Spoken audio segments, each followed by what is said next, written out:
का क्या स्तर है, हम उसमें आप लोगों को आज कुछ बताएंगे। कुछ भ्रमित बातें हमारे ही नेतागण बताते हैं, जिसको मैं आज दूर करूंगा।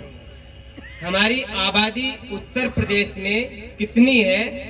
कुल आबादी जो लगभग 20 से 22 करोड़ की है, उसकी 4% है। और कुल अनुसूचित जाति की जो आबादी है लगभग 22% है, जिसका 16% हम हैं। जबकि कुछ लोगों को ये भ्रमित करते मैंने देखा है कि हमारी आबादी कितनी है, 16%। वास्तव में हमारी आबादी यूपी में कुल मिलाकर के करीब 1 करोड़ के करीब आती है, 80 लाख के 1 करोड़। उसमें से हम शिक्षा के लेवल पे हमने थोड़ी स्टडी की है कि हमारा लेवल वास्तव में होता क्या है। हमारी जो आबादी है वो उत्तर प्रदेश में अनुसूचित जाति की दूसरी सबसे बड़ी आबादी है और शिक्षा में नीचे से दूसरी रैंक पे है, आबादी में ऊपर से दूसरे रैंक पे है। हम शिक्षा के लेवल को हमने देखा, जांचा, हमें ये लगा कि हर साल 1 करोड़ हमारी आबादी है, उसमें से सिर्फ मुश्किल से 60 बच्चे डॉक्टर बन पा रहे हैं, 60-70 के करीब बच्चे इंजीनियर, और इसके अलावा जो सेंट्रल यूनिवर्सिटी में जा रहे हैं उनकी संख्या 400 से 500 के करीब है। अगर हम कुल अच्छी क्वालिफिकेशन और प्रोफेशनल को भी गिनते हैं तो ये संख्या मात्र 1000 है। 1 करोड़ में प्रतिवर्ष हम 1000 ही बच्चे पैदा कर पा रहे हैं, जिसमें से भी सिर्फ 50 बच्चे वास्तव में शिक्षित हैं, जिसको शायद अभी हमारे गुरु बताया, पासवान सर ने, वो क्या है, एक्चुअल में शिक्षित नहीं है। शिक्षित हम भी हैं, हम भी डॉक्टर हैं, चाहे तो अपना सब कुछ कर ही रहे, कोई कमी नहीं। लेकिन आज भी शायद संस्था के कुछ लोग जानते होंगे, नहीं जानते होंगे, मेरा नंबर यही नहीं, सबके पास रहता होगा कहीं न कहीं, किसी न किसी तरीके से। और मैं कहीं दिखता नहीं हूं क्योंकि मेरे पास समय नहीं है, लेकिन मैं जिसको भी जिस हालात में होता है मैं मदद करने की पूरी कोशिश करता हूं। वो जो 1000 है उसमें से एक्चुअल में हमारे पास 85 है जो समाज के लिए सच में शिक्षित होकर लड़ रहे हैं। बाकी जो 950 है वो भी शिक्षित हो करके टांग खींच रहे हैं उस 50 शिक्षित की। ये मैंने देखा अपनी लाइफ में, बहुत अच्छे से मैंने देखा है। मैं कभी दिखता नहीं हूं, सही बात है।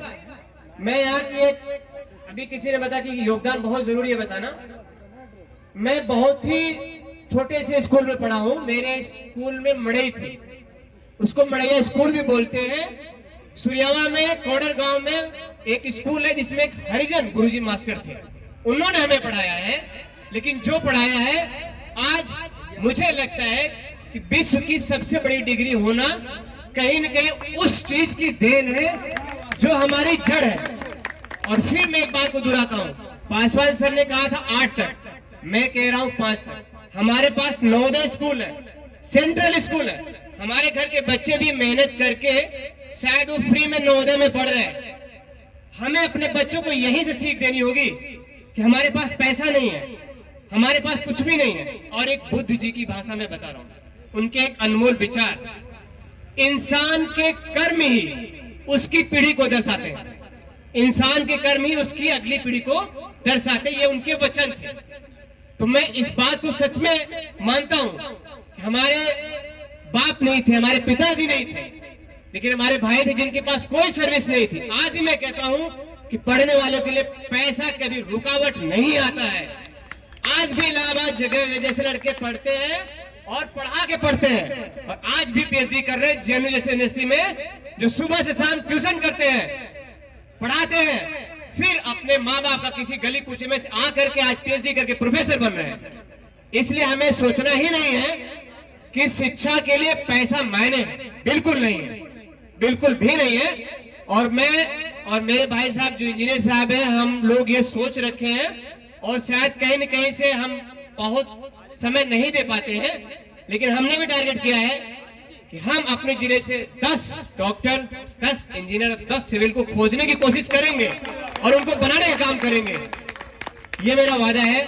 और मदद की बात रही तो मदद में ज्यादा नहीं बताऊंगा। अरुण कुमार सरोज जी है इस संस्था के, कुछ है भी, किसी भी पोस्ट पे कभी फोन आया होगा उनसे पूछे मैंने क्या मदद की है। इलाहाबाद मेडिकल मरीज भर्ती होता है, गोली लगी हुई है, बोलते हैं साहब भर्ती करा दो, फिर बोले निकलवा दो, हमने कहा वो भी हो जाएगा, फिर बोले छुट्टी करवा दो, वो भी हो जाएगा, सब होता रहा। ठीक इसी आपके गांव में, मड़ियाव गांव में, मुगलपुर गांव में हमारे पास 24 घंटे का मोहलत मिला था, जिसमें किसी की भाई या बहन बेटी की शादी होगी, बेटी की शादी थी, बहन की शादी थी, कि मुझे 50,000 रुपए है, मेरे पास 25 है, 25 डॉक्टर साहब आपका नाम सुना, मदद करनी है।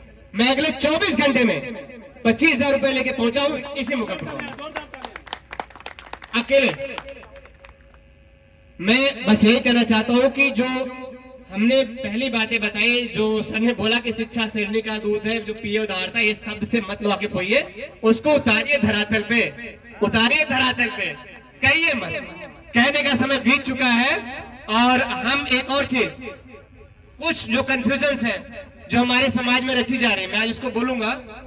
हमने कभी पासी धर्म नहीं माना, हमने कभी पासी सेना नहीं माना, हमने कभी अपनों को रजवाड़े नहीं किया, लेकिन आज हम रजवाड़े हैं और बड़े बड़े लोग हमको राजा मानते हैं। आज भी लोग सम्मान करते हैं, देखते सलाम करते हैं कि ये ज्ञान का प्रतीक है। हम किस जमीन से निकलकर वो कहां पहुंचे हैं, आज हमें भी सोचते हुए उस पे खुशी के आंसू आते हैं कि आज मेरे पास दुनिया की सबसे बड़ी डिग्री है, उसके लिए मेरे पास पैसे से नहीं, मेहनत कोई नहीं दिला सकता। कितना भी आप रुपया पैसा लगा दीजिए, कुछ नहीं होने वाला है, कोई भी डिग्री नहीं मिलने वाली है। लेकिन आप मेहनत नहीं करेंगे तो बहुत पीछे रह जाएंगे। और गार्जियन से मेरा रिक्वेस्ट है, आप शायद अपने पहनावे में थोड़ी कमी कर लीजिए, जूते मोजे कपड़े कम पहनिए, लेकिन बच्चों को अच्छी शिक्षा देने का जरूर प्रयास करिए। मेरा एक आप लोगों से यही निवेदन है, बहुत ही विनम्र निवेदन। इसी के साथ मैं अपनी बाड़ी खत्म कर रहा हूँ। धन्यवाद। बहुत बहुत धन्यवाद सर।